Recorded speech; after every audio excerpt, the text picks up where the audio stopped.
Dr. Isaac Bogoch now joins us, infectious diseases physician and scientist based out of the University of Toronto. Thank you very much, Dr. Bogoch. My first question, would you like to weigh in and tell us how much do we know about this new strain, and according to you, how worrying it is? Yeah, we don't actually know that much. We certainly know what the genetics are and what the changes have been to the virus. But I think there's some big unanswered questions. One of them is it really that much more transmissible? The second one is, does it cause a more severe infection? And the third one is, will the vaccine work as well on this strain? Correct. Now, many of these are still unanswered questions, but currently, some people believe that it actually is more transmissible, although we really have to see some better evidence to confirm that.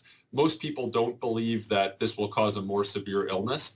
And it's unlikely, I've got to be careful with my words, unlikely that this will impact how the vaccine will perform. But again, these are still unanswered questions, and I think it's best to be careful. And that's what we're seeing manifested in terms of policy for the rest of the world right now. No, Dr. Bogoch, all the people and the experts that we've spoken to in India and abroad are talking about its unpredictability, at the same time saying, do not worry. I want to ask you, what do you think is the big struggle with this strain, or any strain for that matter? The unpredictability of the new mutation, or do we have any actual quantifiable data on the basis of which governments are acting?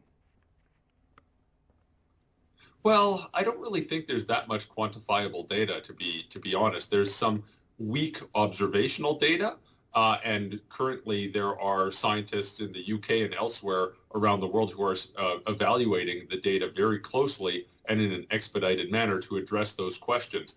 But I don't think we have firm answers to any of those questions right now. So clearly, out of an abundance of caution, people are creating some policy to help perhaps protect their countries from importing this strain at this time.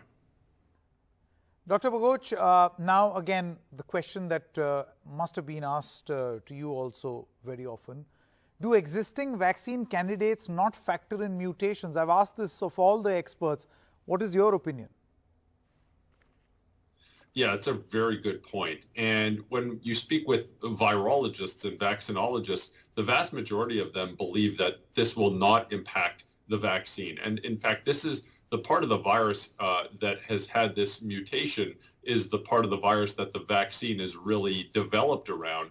But it's, the vaccine will tend to have a more robust response to this part of the virus, not just a very, very focused response. So I think it's fair to say that I have to be careful with my words because no one knows the real answer to this, but it's very unlikely that this will impact how the vaccine will work. So I think the most plausible scenario at the end of the day is if this variant has any meaningful impact, it might be a more transmissible strain, but even that has to be determined. So still, we're in a period of a lot of unknown questions, and in that time period, it's likely best to just take a very cautious approach. I want to ask you, and let me know if you know the answer.